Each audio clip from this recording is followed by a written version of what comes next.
Hello, എല്ലാ കൂട്ടുകാർക്കും നമസ്കാരം. സീരിയൽ മാനിയ വെറൈറ്റി സ്റ്റോറീസിന്റെ ഏറ്റവും പുതിയൊരു വീഡിയോയിലേക്ക് എല്ലാവർക്കും സ്വാഗതം കേട്ടോ. അപ്പം ഞാൻ എത്തിയിരിക്കുന്നത് കുടുംബവിളക്ക് സീരിയലിന്റെ ഇന്നത്തെ സൂപ്പർ ഹിറ്റ് കഥയൊക്കെ ആയിട്ടാണ്. നേരെ നമുക്ക് ആ ഒരു കഥയിലേക്ക് പോയാലോ.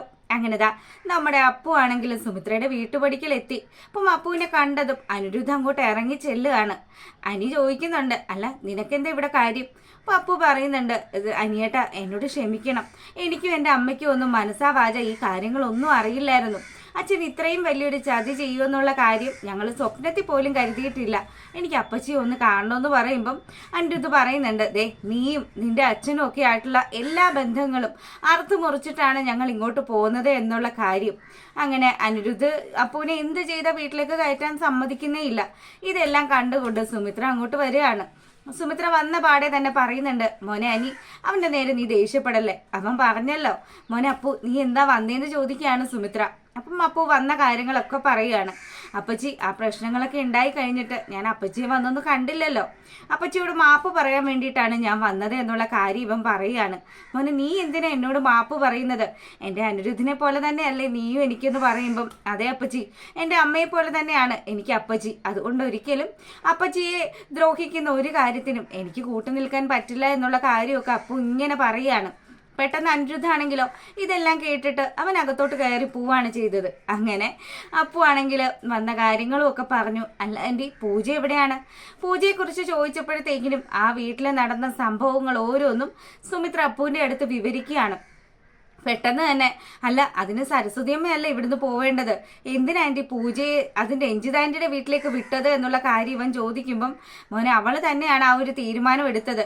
എന്തായാലും കുറച്ച് ദിവസത്തേക്ക് പൂജ ആ വീട്ടിൽ താമസിക്കുകയുള്ളൂ എന്നുള്ള കാര്യം പറയുമ്പം, എന്താ എനിക്ക് അത്യാവശ്യമാണ്, എനിക്ക് പൂജയെ കണ്ടേ പറ്റുള്ളൂ, ഞാൻ രഞ്ജിതാൻ്റിയുടെ വീട്ടിൽ പോയി കണ്ടോളാം എന്നുള്ള കാര്യമൊക്കെ പറഞ്ഞ് അപ്പോൾ ആ വീട്ടിൽ നിന്ന് ഇറങ്ങുകയാണ്.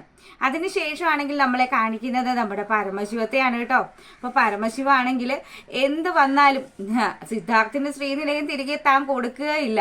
പക്ഷെ അവൻ നിയമപരമായി നേരിട്ട് കഴിഞ്ഞാൽ ഒരു പക്ഷേ താങ്കളുള്ള രജിസ്ട്രേഷനും കാര്യങ്ങളും ഒക്കെ ആണല്ലോ ചെയ്തു വെച്ചിരിക്കുന്നത്, തന്നെ പൊളിക്കാനായിട്ട് നിയമപരമായി പോയി കഴിഞ്ഞാൽ ഒരു പക്ഷെ അവന് സാധിക്കും.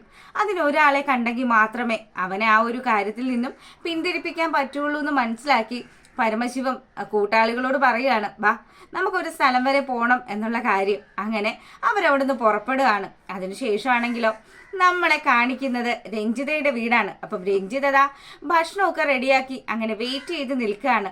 തൻ്റെ ഭാവി മരുമകളെ വെയിറ്റ് ചെയ്തിരിക്കുകയാണ്. അപ്പം അരവിന്ദൻ പറയുന്നുണ്ട്, എൻ്റെ പൊന്നു രഞ്ജുതേ, വിശന്നിട്ട് ഒരു രക്ഷയില്ല, ഇച്ചിരി ഭക്ഷണം താടോ, താൻ ഇങ്ങനെയൊക്കെ തുടങ്ങിയാൽ ഞാൻ എന്ത് ചെയ്യും? എൻ്റെ മനുഷ്യ, നിങ്ങൾ ആക്രാന്തം കാണിക്കില്ലേ? അവൾ ഇങ്ങോട്ടൊന്ന് വന്നോട്ടെ എന്ന് ചോദിക്കുകയാണ്. അപ്പം പെട്ടെന്ന് തന്നെ പങ്കജാണെങ്കിൽ പങ്കജിൻ്റെ സീറ്റിൽ ഇടം പിടിച്ചു. അപ്പം അച്ഛൻ്റെ വക ഒരു ഉപദേശമുണ്ട്, പങ്കജേ, അവൾ വന്നു കഴിഞ്ഞാൽ അവളുടെ അടുത്ത് പോയി നീ ഇരുന്നോണം. അതിനെ അച്ഛൻ പ്രത്യേകം പറയണ്ടല്ലോ. ഏയ് അത് പറയുന്നു വേണ്ട, ഞാൻ ഇരുന്നോളാം എന്നുള്ള കാര്യമൊക്കെ ഇവനും പറയാണ്. അങ്ങനെ വളരെ ഭംഗിയിൽ സാരിയൊക്കെ ഉടുത്ത് നമ്മുടെ പൂജ അങ്ങ് ഇറങ്ങി വരികയാണ്. പൂജയെ കണ്ട പാടെ തന്നെ, ആഹാ ആൻറ്റിയുടെ മോള് സുന്ദരി ആയല്ലോ എന്നും പറഞ്ഞ് രഞ്ജിതയുടെ വക ഒരു പ്രകടനം. രഞ്ജിതയാണെങ്കിൽ നമ്മുടെ പൂജയെ അങ്ങ് ചേർത്ത് പിടിക്കുകയാണ്. മോളതെ, ഇതാണ് ഇതിൻ്റെ ശരിയായ രീതി. എൻ്റെ മോള് സാരി ഉടുത്ത് വന്നപ്പം എന്ത് ഭംഗിയാണ് കാണാനായിട്ട്. അപ്പോൾ ഉടനെ തന്നെ പങ്കജ് പറയുന്നുണ്ട്, അതെ മമ്മി, എൻ്റെ സെലക്ഷനാണ്, ഞാൻ വാങ്ങിക്കൊടുത്ത സാരിയാണ്. ദേ എന്തായാലും പൂജ സൂപ്പറായിട്ടുണ്ട് കേട്ടോ, താൻ ഇവിടെ വാ, ദേ തന്നെ വെയിറ്റ് ചെയ്താൽ ഞങ്ങൾ എല്ലാവരും ഇരുന്നേന്നും പറഞ്ഞ് പൂജയെ പിടിച്ച് അവിടെ അങ്ങ് ഇരുത്തിയ പാടെ തന്നെ അച്ഛൻ പറഞ്ഞ കാര്യം നമ്മുടെ പങ്കജ് ഇങ്ങനെ ഓർക്കുകയാണ്. എന്തായാലും രഞ്ജിതയും അച്ഛനും ഒക്കെ ആഗ്രഹിക്കുന്നത് താൻ പൂജയോടൊപ്പം ഇരുന്ന് ഭക്ഷണം കഴിക്കണമെന്നാണ്. അതുകൊണ്ട് പങ്കജ് ഇരുന്ന സീറ്റ് ഒഴിവാക്കിയിട്ട് പൂജയുടെ അടുത്ത് വന്നിരിക്കുകയാണ്. അങ്ങനെ അവർ ഭക്ഷണം കഴിക്കാൻ തുടങ്ങുമ്പോൾ രഞ്ജിത പഴയ ഒരു കഥ പറയുക, ദേ ഞാനും ഈ മനുഷ്യനും കൂടി കല്യാണം കഴിഞ്ഞ ആ ഒരു ദിവസം ഉണ്ടല്ലോ, അന്ന് ഇങ്ങേരെ എൻ്റെ പപ്പടവും പഴവും ഒക്കെ അടിച്ചു മാറ്റി കഴിച്ചു. ആരെങ്കിലുമൊക്കെ ചെയ്യുന്ന കാര്യമാണോ? അതെ, എന്നെ ഇവിടെ അടുത്ത് പിടിച്ചിരുത്തിയിട്ട് ഇനിയിപ്പോൾ ഞാൻ കഴിക്കുന്ന കൂടെ അതിൽ നിന്ന് ഫുഡ് വാരി അടിക്കാനുള്ള മച്ചാൻ്റെ പണിയാണെന്നും പറഞ്ഞ് അരവിന്ദനെ കളിയാക്കുകയാണ് രഞ്ജിത. അപ്പോൾ ഇത് കേൾക്കുമ്പോഴത്തേക്കിനും, ആഹാ അത് ഈ കാലത്തെങ്ങാനും ആയിരുന്നെങ്കിൽ ആൻറ്റിയും അങ്കിളും ഒക്കെ വൈറലായേനെ എന്ന് പൂജയും കമൻറ്റ് പറയുന്നുണ്ട്. അങ്ങനെ അവർ വളരെ ആഹാരമൊക്കെ ആസ്വദിച്ച് കഴിക്കുകയാണ്. അപ്പോൾ പെട്ടെന്ന് തന്നെ നമ്മുടെ പങ്കജിൻ്റെ പപ്പടമൊക്കെ പൂജ അടിച്ചു മാറ്റുന്നുണ്ട്. അങ്ങനെ അവർ തമ്മിലുള്ള ആ ഒരു കോമ്പിനേഷനും കാര്യങ്ങളും ഒക്കെ കാണിക്കുകയാണ്. അത് കഴിയുമ്പോഴാണെങ്കിലോ നമ്മളെ കാണിക്കുന്നത് സുമിത്രയാണ്. സുമിത്രയ്ക്ക് ആലോചിച്ചിട്ടൊന്നും ഒരു എത്തും പിടിയും കിട്ടുന്നില്ല. തൻ്റെ മകളുടെ ജീവിതം ഇനി എങ്ങോട്ടാണ് അവൾ പോവുക.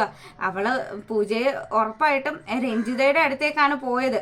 അതുകൊണ്ട് തന്നെ രഞ്ജിത ഏത് രീതിയിൽ പൂജയെ ട്രീറ്റ് ചെയ്യും എന്നുള്ള കാര്യത്തിലൊക്കെ സുമിത്രയ്ക്ക് ഭയങ്കര സംശയമാണ്. അങ്ങനെ സുമിത്ര നമ്മുടെ പൂജയെ വിളിക്കുമ്പോഴത്തേക്കിനും പൂജയാണെങ്കിലും അമ്മ ഞാനിവിടെ സേഫാണ്, അമ്മ ഒരു കാരണവശാലും ഒരു കാര്യവും ആലോചിച്ച് ടെൻഷൻ അടിക്കൊന്നും വേണ്ട, ഞാനേ കുറച്ച് ദിവസത്തേക്ക് ഇവിടെ താമസിക്കുകയൊക്കെ ഉള്ളൂ, പിന്നെ താമസിക്കുന്ന അത്രയും കാലവും ഇവിടെയാണ് സുരക്ഷിതത്വം, ഒന്നുമില്ലെങ്കിലും എൻ്റെ അച്ഛൻ കഷ്ടപ്പെട്ടുണ്ടാക്കിയതാണല്ലോ, അത് കൊണ്ട് എനിക്കിവിടെ താമസിക്കുന്നതിന് മടിയൊന്നുമില്ല. പിന്നെ രഞ്ജിതയുടെ സ്വഭാവം എന്ന് പറഞ്ഞാൽ രഞ്ജിതാൻ്റെ പാടെ അങ്ങ് മാറിയമ്മേ, ഇപ്പം എന്നോട് വലിയ സ്നേഹമൊക്കെയാണ് എന്നുള്ള കാര്യം ഇവളിങ്ങനെ പറയുമ്പം മോളെ അകന്നിരുന്ന ആൾക്കാർ സ്നേഹിക്കുമ്പം മോൾ ഒരുപാട് കാര്യങ്ങൾ ശ്രദ്ധിക്കണം, ചതി പറ്റാനായിട്ട് ഒരു കാരണവശാലും മോള് സമ്മതിക്കരുത് എന്നുള്ള കാര്യം പറയുമ്പം അമ്മ ഓരോരുത്തരെയും അളന്നും കുറിച്ചും തന്നെയാണ് ഈ പൂജ ഈ വീട്ടിൽ നിൽക്കുന്നത് എന്നുള്ള കാര്യം. അപ്പം നമ്മുടെ പൂജയുടെ മനസ്സിൽ എന്തൊക്കെയോ മറ്റു തീരുമാനങ്ങളൊക്കെ ഉണ്ട്. ഇവരെയൊക്കെ നമ്പി നിന്നെങ്കിലല്ലേ അച്ഛൻ്റെ കെയർ ഓഫിലുള്ള കാര്യങ്ങളെല്ലാം കണ്ടെത്താനൊക്കെ സാധിക്കുകയുള്ളൂ. അതിനുവേണ്ടി ചെറിയ പ്ലാനിങ്ങും കാര്യങ്ങളും ഒക്കെ പൂജ അങ്ങനെ മനസ്സിൽ കരുതുകയാണ്. അപ്പം ഈ സമയത്ത് തൻ്റെ അമ്മ ഒരു കാരണവശാലും വിഷമിക്കേണ്ട, സിദ്ധുവെങ്കിലും അതുപോലെ സരസ്വതി അമ്മയൊക്കെ ആ വീട്ടിൽ നിന്ന് പോയതിനു ശേഷം ഞാൻ എൻ്റെ അമ്മയുടെ അടുത്തേക്ക് തന്നെ മടങ്ങി വരും, അത് അധികകാലമൊന്നും എനിക്ക് എൻ്റെ അമ്മയെ പിരിഞ്ഞു നിൽക്കാൻ പറ്റില്ല എന്നൊക്കെ പറഞ്ഞ് അവൾ അമ്മയെ ആശ്വസിപ്പിച്ച് ഫോൺ കട്ട് ചെയ്യാണ്. അങ്ങനെ അത് കഴിയുമ്പം നമ്മുടെ പരമശിവത്തിൻ്റെ ഗുണ്ടാവിളയാട്ടാണ് കാണിക്കുന്നത്. പരമശിവൻ ദീപുവിൻ്റെ വീട്ടിലെത്തി. ചിത്രയാണ് അവിടെ വീട്ടിൽ നിന്നോണ്ടിരുന്നത്. അപ്പോൾ ചിത്രയോട് ചോദിക്കുന്നുണ്ട്, എവിടെ നിന്റെ ഭർത്താവ്, എനിക്ക് അവനോട് കുറച്ച് സംസാരിക്കാനുണ്ടെന്നും പറഞ്ഞ് ദീപുവിനെ അന്വേഷിക്കുമ്പോൾ ദീപു തൊഴുകയോടുകൂടി നമ്മുടെ പരമശിവത്തിൻ്റെ മുന്നിൽ വന്ന് ഇങ്ങനെ നിൽക്കുകയാണ്. അപ്പോൾ ഉടനെ തന്നെ പരമശിവൻ പറയുന്നുണ്ട്, അതെ ദീപു, നീ എന്നോട് വാങ്ങിയ കാശ് അതെനിക്ക് എപ്പോൾ തിരിച്ചു തരും? പരമശിവം, എനിക്ക് കുറച്ച് അവധി കൂടി തരണം, ഒരു 2-3 ആഴ്ച കൂടി കഴിഞ്ഞാൽ ഞാൻ എങ്ങനെയും പൈസ ഒപ്പിച്ച് തരാം, നീ അതുവരെ എന്നോടൊന്ന് ക്ഷമിക്കണമെന്ന് പറയുകയാണ്. എടാ, ഇത് എത്ര നാളായി, എത്ര പ്രാവശ്യമായി ഞാൻ നിന്റെ പിന്നാലെ നടക്കുന്നത്, ഇനിയിപ്പോൾ എനിക്ക് സഹിക്കാനേ പറ്റില്ല. എൻ്റെ കാശ് 10 ലക്ഷം രൂപ, 1 രൂപ പോലും കുറയാതെ ഇവിടെ എനിക്ക് കിട്ടണമെന്ന് പറയുകയാണ്. നമ്മുടെ ദീപു എവിടെ നിന്ന് എടുത്ത് കൊടുക്കാനാ? 10 ലക്ഷം പോയിട്ട് 10 രൂപ ഇല്ലാത്ത അവസ്ഥയിലാണ് പുള്ളിക്കാരൻ. അങ്ങനെ പുള്ളിയാണെങ്കിലോ ഞാൻ നിന്റെ കാല് പിടിക്കാമെന്ന് പറഞ്ഞ് പരമശിവത്തിൻ്റെ കാല് പിടിക്കാൻ തുടങ്ങുമ്പം ഇതൊക്കെ കണ്ട് ചിത്ര വളരെ വിഷമിച്ച് നിൽക്കുകയാണ്. പെട്ടെന്ന് തന്നെ, നീ എൻ്റെ കാലൊന്നും പിടിക്കണ്ട, നീ എഴുന്നേക്ക്, ഡാ നിങ്ങളെല്ലാവരും കൂടി ഈ വീട്ടിലെ സാധനങ്ങൾ ഫുള്ളും അടിച്ച് നിരപ്പാക്കെന്നും പറഞ്ഞ് ഗുണ്ടകളെ ഏർപ്പെടുത്തുകയാണ് പരമശിവം. പെട്ടെന്ന് തന്നെ ഇയാൾ പറഞ്ഞതുപോലെ അവർ കാര്യങ്ങളൊക്കെ നീക്കുമ്പോഴത്തേക്കിനും നമ്മുടെ ചിത്രയും അതുപോലെ ദീപവും കൂടി ദയവ് ചെയ്ത് ഞങ്ങളെ ഉപദ്രവിക്കരുത്, എങ്ങനെയും പൈസ തിരികെ തരാമെന്നും പറഞ്ഞ് ഓരോ കാര്യങ്ങൾ ഇങ്ങനെ പറയുമ്പോൾ, നിനക്കിപ്പോൾ പൈസ തിരികെ തരാൻ പറ്റിയില്ലെങ്കിൽ നിനക്ക് ചെയ്യാൻ സാധിക്കുന്ന ഒരു കാര്യമുണ്ട്. നിന്റെ അളിയൻ, അയാൾ വിചാരിച്ചാൽ എന്നെ സെറ്റിൽ ചെയ്യാൻ പറ്റും, നീ അവനോട് കാശ് ചോദിക്കുകയോ അല്ലെങ്കിൽ അവൻ ശ്രീനിലയം വാങ്ങും, അതും കോടതി മുഖേന വാങ്ങുമെന്നാണ് പറഞ്ഞിരിക്കുന്നത്. ആ കാര്യത്തിൽ നിന്നും അവനെ ഒന്ന് പിൻവലിക്ക്, അതിനുള്ള കാര്യങ്ങൾ നീ ചെയ്തു കഴിഞ്ഞാൽ ഈ 10 ലക്ഷം പരമശിവം മറന്നേക്കാന്ന് പറയുകയാണ്. അപ്പം നമ്മുടെ ദീപുവിൻ്റെ മുന്നിലാണെങ്കിലും മറ്റു മാർഗങ്ങളൊന്നുമില്ല, എന്ത് ചെയ്യാനാണ്? ഇനിയിപ്പോൾ ഈ കുറുക്കൻ പറഞ്ഞതുപോലെ തന്നെ ചെയ്തല്ലേ പറ്റുള്ളൂ, അതുകൊണ്ട് ഞാൻ വേണ്ടതുപോലെ ചെയ്തോളാം എന്നുള്ള ആ ഒരു കാര്യമൊക്കെ പറഞ്ഞ് പുള്ളിക്കാരനെ അവിടെ നിന്ന് പറഞ്ഞു വിടുമ്പം, ഇനി എന്നെ ഇങ്ങോട്ട് വരുത്തി കഴിഞ്ഞാൽ ഞാൻ ഈ രീതിയിലായിരിക്കില്ല പോകുന്നത്, ഇത് ഫുള്ളും തകർത്ത് നിന്നെയും തട്ടിയിട്ടേ പോകുള്ളൂ എന്നുള്ളൊരു ഭീഷണിയും മുഴക്കി പരമശിവം അവിടെ നിന്ന് അങ്ങ് പോവുകയാണ്. പരമശിവത്തിൻ്റെ മുന്നിൽ തൻ്റെ ഭർത്താവ് ഇത്രയും അധികം താഴ്ന്നും അപമാനിതനുമായും ഒക്കെ നിൽക്കുന്നത് കാണുമ്പം ചിത്രയ്ക്ക് വലിയ സങ്കടമായി.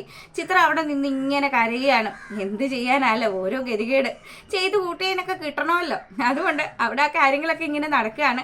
അതിനുശേഷമാണെങ്കിലോ നമ്മളെ കാണിക്കുന്നത് അപ്പു ഇതാ പങ്കജിൻ്റെ വീട്ടിലെത്തി. അപ്പു ആണെങ്കിലോ നേരെ പോയിട്ട് പങ്കജാണ് അവിടെ ഉമ്മറത്ത് നിൽക്കുന്നത്. പങ്കജിനോട് ചോദിക്കുക, അതെ ഞാൻ പൂജയെ കാണാൻ വേണ്ടി വന്നതാണ്, എനിക്ക് അവളെ ഒന്ന് കാണണം. പൂജ ഇനി ഇവിടെ താമസം ഇല്ലല്ലോ, നിന്നോട് ആരാ പറഞ്ഞ് പൂജ ഇവിടെ ഉണ്ടെന്ന്? ഞാൻ പൂജയുടെ വീട്ടിൽ പോയിട്ടാണ് ഇങ്ങോട്ട് വരുന്നത്, നീ ഒന്ന് പൂജയെ വിളിക്കാവോ എന്ന് ചോദിക്കുമ്പം പൂജ ഇപ്പം ഇവിടെ ഇല്ല, പൂജ പുറത്തേക്ക് പോയതാണ്, വരുമ്പം പറഞ്ഞേക്കാന്ന് പറയുകയാണ്.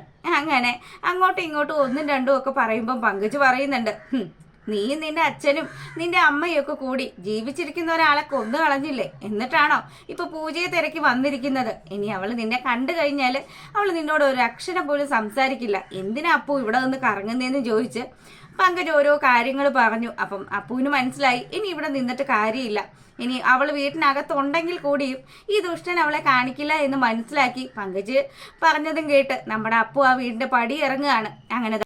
അങ്ങനെ ബൈക്ക് സ്റ്റാർട്ട് ചെയ്യുന്ന ആ ഒരു സമയത്ത് അപ്പുവേട്ടാ എന്നുള്ളൊരു വിളി കേൾക്കുകയാണ്. അങ്ങനെ തിരിഞ്ഞു നോക്കുമ്പോഴത്തേക്കിനും ദാ തന്റെ പൂജ നിൽക്കുന്നു. പൂജയുടെ അടുത്തേക്ക് ചെന്നു. ഇതാണോടാ നീ ഈ വീട്ടിലില്ല എന്ന് പറഞ്ഞ ആളെന്നും ചോദിച്ച് പങ്കജിനെ ഒന്ന് കൊച്ചാക്കി. അപ്പം എന്താ അപ്പൂട്ട ഇവിടെ വന്നത്? അതെ, എനിക്ക് നിന്നോട് കുറച്ച് കാര്യങ്ങൾ സംസാരിക്കാനുണ്ട്. അല്ല പൂജ, നീ എന്താ സാരിയൊക്കെ കൊടുത്ത് ഇതെന്താ ഈ വേഷത്തിലെന്ന് ചോദിക്കുമ്പം എപ്പോഴും ഒരുപോലെ ഇരുന്നാൽ പറ്റത്തില്ലല്ലോ, അതുകൊണ്ടാണ് ഈ ഒരു വേഷം സ്വീകരിച്ചത് എന്നുള്ള കാര്യം പറയുകയാണ്. അങ്ങനെ എനിക്ക് നിന്നോട് കുറച്ച് സംസാരിക്കണം. അപ്പം പെട്ടെന്ന് തന്നെ പൂജയാണെങ്കിലോ ഇവനോടൊപ്പം പോവാൻ തയ്യാറാകാതെ അങ്ങനെ നിൽക്കുകയാണ്. പങ്കജാണെങ്കിലോ ഇവൻ ഇത് എന്തിനാണാവോ ഇങ്ങോട്ട് വലിഞ്ഞു കയറി വന്നതെന്ന് ആലോചിച്ച് നിൽക്കുന്നത് കാണിച്ചുകൊണ്ടാണ് നമ്മുടെ കുടുംബവിളക്കിന്റെ ഇന്നത്തെ വിശേഷം അവസാനിക്കുന്നത്. അപ്പം എല്ലാവരും കാണുക, സപ്പോർട്ട് ചെയ്യുക. എല്ലാവർക്കും നല്ലൊരു ദിവസമൊക്കെ ആശംസിച്ചുകൊണ്ട് വീഡിയോ വൈൻഡപ്പ് ചെയ്യാണ്. താങ്ക്